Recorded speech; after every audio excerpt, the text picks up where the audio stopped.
مناسب مردم مسلمان، مناسب این ملت تاجیک نیست. ما باید این خیال نباشیم. همین یک عمر تعریف بکنیم هی همین چچنا مردمی با غیرتن، هی داغستانیا مردمی با غیرتن. تو را چی بلا زده که با غیرت نمیشه؟ تو را چی بلا زده؟ تو چرا با غیرت نمیشه؟ تو چرا با ناموس نمیشه؟ تو چرا با مثال ننگ نمیشه؟ اونا یکون 4 دست ندارن که پدر و مادراتون، برادرای عزیز، پدر و مادراتون زنگ بزنید، از حال پدر و مادراتون بپرسین. اومدین روسیه را بسیار گرفتین، دیگر نمیدونم چی اینجا را شما چی را مفتون کرده است، میلش گرفتین، کار کردین، آشتون شود. من راضی، خدا برکتتون تید، خدا از این آبادتر کنه. ولی پدر و مادرها را فراموش نکنین، زن و فرزنداتون را فراموش نکنین. بسیاری ای فرزندکو را من چندین فرزندا را پیش آوردن، حاجی بابا درشون دعا کرد، نام چیه؟ خط میکنه، نمیدونن، تاجیکی را نمیدونن. پدر و مادر تاجیک، فرزند روسی گپ میزنن. آیا همین نه نیست؟ تو کجا را نگه داری؟ اگر انگلیسی را بدونه، خیتایی را بدونه، فرانسوزی را بدونه، 50 زبان که بدونه، زبان خود چه ندونه، او را هیچ کس شماریدن در کار نیست. بگذار فرزنداتون زباندان باشد. دادرای عزیز، ما یک سادگی داریم، همین بچه‌ام که روسی گپ زنه دیگر دل من برای او کیف میکنم. بچه من روسی گپ زده سر، یکی بچه‌ام تاجیکی خودش فراموش کرد، پروا ندارم برادری عزیز. تو تاجیکی پگه پیش نو، باباش میره، ماماش میره، همسایه‌تون میره. و چه؟ وقتی گپ درباره ملت میرود، خیلی دولان درست میگه. گپ درباره وطن میرود، گپ درباره حس ملی میرود. اینه که زبان نمیدونیم. در کجای باشه نباشه، شما مردم تاجیکستانید، شما وطن اصلی تان برادر عزیز تاجیکستان. خدا چپش نیاره. اگر در کار شود همین آدمایی که گرجدانس و گرفتین، در کار شود برای همین مرده، همه تا خط بزنه پیشتون میکنه. در کار شود با شما را همون مملکت خودت و وطن خودت میبردارن. زیر ها گمانه در وطنداری منم درسته. پیامبر گرامی ربی وقتی ای مکه پیشش کردن، میگه رفت از مسافه دور کوههای مکه را جای زاد باشه که کوههای مکه را دید، گو من با تو پناه به خدا نمیکنم، من با تو بازگشت میکنم. ببین من بازگشت میکنم با تو، یعنی تو جایی هستی که من در اینجا تولد شدم، من تو را ترک کردنی نیستم، من بازگشت به تو میام. پیامبر ما زادگاهش را دوست میداشت، ما چرا دوست نداریم؟ برای این برادرای عزیز همه این مسئله ها را به نظر بگیرید. خیلی خوبه، الحمدلله مشکلاتی همین مادی و دینی در بسیاری از دولت ها هست، ولی که آهسته آهسته برطرف میشه. یک بارم دوره پیش به یاد بیاریم کدام احوال بود، پازی بریم ببینیم. شکر خدا کدام خانه میریم 2 اتاج 3 اتاج 2 تا 3 تا ماشین نزد دروازش کرد. الحمدلله ما خرسند میشیم، با خدا میگیم که این مردم با داراتر کنن، شرایط ها خوب تینجی. الحمدلله میریم معرکه با معرکه میگردیم، این جای پنهانیش نیست. کدام این معرکه داری، در کدام منطقه دعوت که مییم ما در معرکه آزاد اشتراک میکنیم، ما صحبت ما میکنیم. شکر به همین درجه رسیدیم برادر عزیز. این شکرگزاریش کردن در کار. خیلی 3-4 ناخلف در هر جا پیدا شده، مردم به هر که دلالت های نادرست، این طرف شاید حزب نهضت شاید، این طرف شاید 24 شاید، اوش 25 شاید، اوش چیه دیگر نمیفهمی. همین خلق کردن دیگر. ما یک بار دیدیم برادرای عزیز، اون روزای سختمو دیدیم. خدا دیگر اون روزا رو نیاره، ما در روزهای دیگر تینجی در کار. ما در آرامی در کار تا که تا چند ما ترقی کنیم، تا چند پیشرفت کنیم، تا چند مردم ما صاحب یک همون مقصد، تا چند که آدم امکانیتش خوب شدن گرفت، انشاءالله دستت که همین پولدار کشید با همه چیز خدای مهربان میرسوند. با همه امکانیت ها را با آدم دیرا کرده میتونه. برای این چیزها را برادرای عزیز به نظر بگیریم. خیلی خوب است. خدا خواهد حالی همین پیشا پیشی اومدن، حتی خیلی در رادیو آزادی هم برآمد، در مجله هم برآمد. حتی من وقتی ایرکوتسک میپریدیم یک نفر در بر من بود، حاجی است.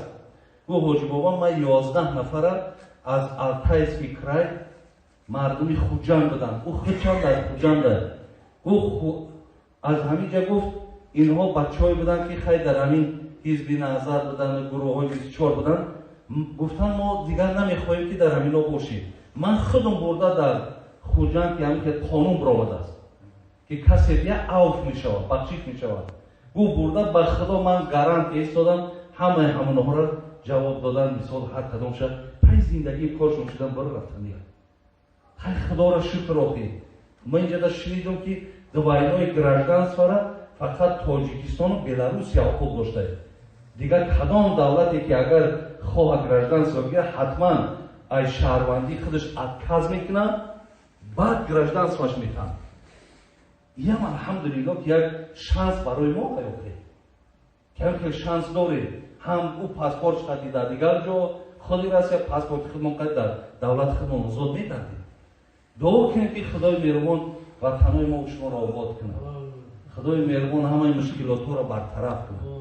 خدای مهربان همین چی مشکلات های دینی، چی مشکلات های مادی، با دعا همه کار انشاءالله از خدا میده حل میشه. برادر عزیز، فقط نیتامون را نیک کنیم، گمانامون را نیک کنیم، دعا کنیم، انشاءالله از خدا امید است همه خوبی و خیرها میشود.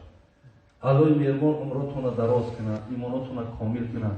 برادرای عزیز، میشود که مقصد در این سفرها اکنون کوشش میکنیم که کسی را آزار ندیم، در نسبت کسی یگان سخنی بد نگیم، لیکن شما هم حرکت کنید که سخنهایی که ما میگیم همین را در ترازو بسنجیم. کنی بینید که اگر مقصد همین سخن نادرست باشد حقی رد کردن داریم، لیکن از خدا امید است که دلالت همون یگان دلالت های ویران نیست. بچه همون در همین روسیه یک گروه شیده با سلفی، یک گروه شیده است مثال شیدن شیعه، این را بین از همه بود دهشت. یک خیلی بچه همون قطعی همین ملت های دیگر کار میکنن، مذهب های ما را قبول کستن.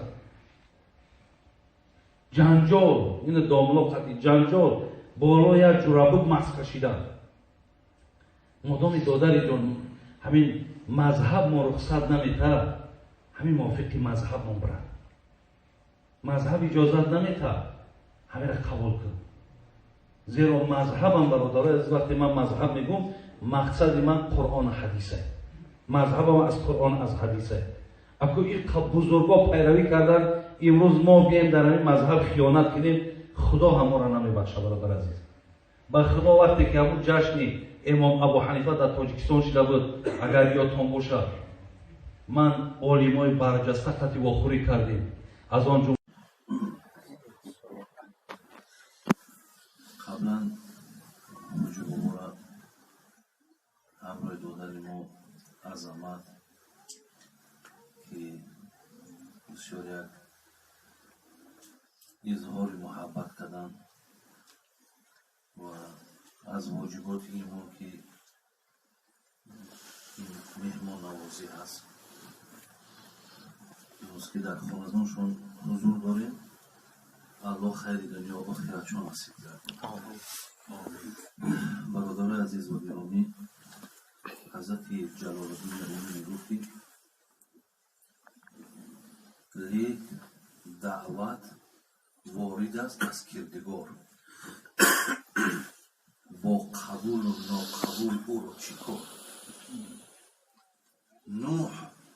900 سال دعوت مینمود، دم به دم این کار قومش میفزود. حضرت جلال الدین رومی میگه وقتی که دعوتگر، مثال من دعوتگرم، من افتخار میکنم و الحمدلله شکر میکنم الله را که وقتی که ما دعوت میکنیم یا در راه دعوتیم، این جای شکرگزاریه. هر یک صاحب کتاب در اول کتاب می که الحمدلله الذی جعلنا من الناصحین. هر یک کتاب نویس خدا را حمد و ستایش میگویم که من نصیحتگر مردمم. یک آدمی هست که با قلمش نصیحت میکنه، یک آدمی هست که با زبانش نصیحت میکنه. زی لحاظ جلال الدین میگه خدا رحمتشون کنه، میگه دعوتگر این است که دعوت کنه، با قبول و ناقبول او را چی کار؟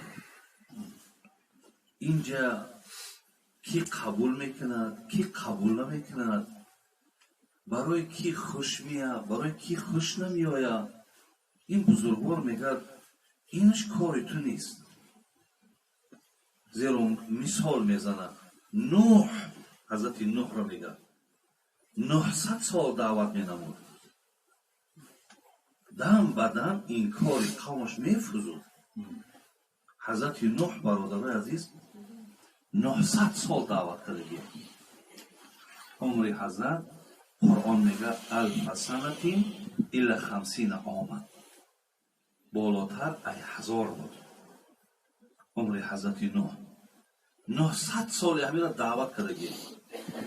در همین 900 سال دعوتش برادرای عزیز و گرامی میگه هر روز تا جای بهبودی شود تا چند مردم قبول نمیکنن. برای این بود که او قال ربی اینی دعوت قومی لیل و نهارا فلم یزیدهم دعایی الا فرارا و اینی کلما دعوتهم لتغفر لهم جعلوا اصابعهم فی اذانهم و استغشوا ثیابهم. الله مهربان حضرت نوح وقتی دید که من نامه چی هر چند دعوت میکنن تا جای شد که وقتی که کلانترش نزدیک به مردن میشد، بچه‌ش هم میآورد میگه یک سنگ میداد میگفت بزن به سر همین به طرف اون پرتاب، اگر من کو مرده میرم نه که اگر همین طور دعوت کرد هیچ وقت قبول نکن. توی اندازه برادرها اگر دعوت خودش کار مشکل بود، وقتی دعوتگر به این احوال بیارن اگر اجر و پاداش حضرت نوح کدگه حساب نداره. ولی برادرها تاریخ بینید که قرآن چقدر برای ما بیانش میکنه. میگه طرف الله گشت گفت خدایا تو شاهدی و تو میدانی اینی دعوت قوم لیل و نهارا، من خواب شب من پرتافتم، راحت روز من پرتافتم، من روز و شب دعوت کردم. ببین دعوت قوم لیل و نهارا فلم یزیدهم دعایی الا فرارا. در سوره نوح میگه هر گاهی که من اینها را دعوت میکنم اگر الله در مراجعت کسه خدا میدونه که اینها فرار میکنن. من که آمدم اینجا که آمدم من دیدم مردم خسته میگریزن پیش من نمیشینن. بعد گفت و اینی کلما دعوتهم لتغفر لهم جعلوا اصابعهم فی اذانهم و استغشوا ثیابهم. خدایا وقتی میگفتم که الله را عبادت کنین، ای خدا بترسید، آخه شما را خدا آفریده است، برای بندگیش آفریده است، الله را شکرگزاری کنین. میگه وقتی این گپا را سر میکردم انگشتاشون را میگفتن در گوشاشون میانداختن نشنون سخنی مرا. بعضی هاش میگه حتی جامعه هاشون در روشون میکشیدن چهره مرا نبینن. حضرت مولوی همین را برای ما یادآور شد که 900 سال دعوت کرد ولی قوم از او فرار میکرد. برادر عزیز ما الحمدلله رب العالمین میگیم که خدای مهربان خیلی مردمی هست که در نزد دسترخوان میشینن نیم ساعت است، 1 ساعت است، خب دعوتی که از نزد الله به اونها گفته میشود خب این مردم طاقت داره و گوش میکنن. و باید طاقت هم داشته باشیم برادر عزیز. و یک چیز دیگر را فراموش نکنیم که همین محمد اقبال لاهوری، من سر تربتش رفتگیم در لاهوری پاکستان، ما تربتش زیارت کردگیم و میگه ترسم از شرم تو در روز شما پرسدد آن آب و روی و اعتبار. حضرت محمد اقبال لاهوری میگه من از یک چیز بسیار میترسم در روز قیامت. از چی میترسم؟ علم حق از حضرت ما برده ای، پس چرا بر دیگران نسپرده ای؟ میترسم که خدا بگه من تو را عالم کردم، من تو را علم دادم، آیا همین علم به گوش دیگران رسانید یا نه؟ از همین سوال میترسم. از این لحاظ برادر عزیز، یعنی ما هم که امروز یک حرف نیم حرف زیادتر که دانیم، وظیفه ما هم ضرور است که این ما با گوش دیگران رسانیم. زیرا این سوال برای ما هم می شود، این سوال برای شما هم می شود که وقتی گوش کردیم یا اینکه امکانیت بود چرا گوش نکردیم. اینش هم هست. اکه دانلو سه صحبت های خوبم کردم، چی درباره زبانمون گفتم، چی درباره خطاهایی که داریم.